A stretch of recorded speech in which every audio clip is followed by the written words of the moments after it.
Good evening from Grand Family Farm. Again, we have wind. It's really getting old trying to do stuff out here in this dust blowing your face. A few days into summer. Normally it's not this windy.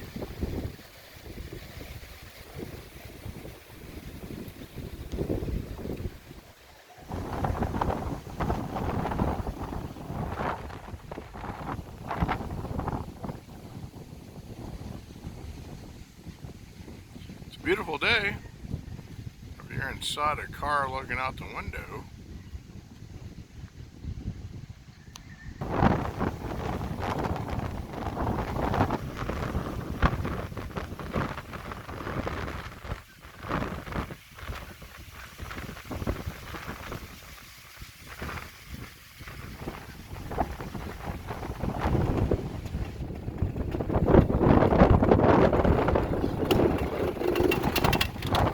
Anyway, it's Friday, and we're going to try to get some stuff done this weekend. These posts here, we need to start staking them for the barnyard fence.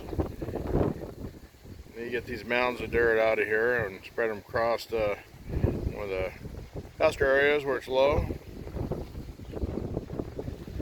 Yeah, clean the hog pen. Lots of stuff to do. It's hopefully the weekend is better than this. Anyway, that's what I got for now. Thank you for watching. Have a great evening.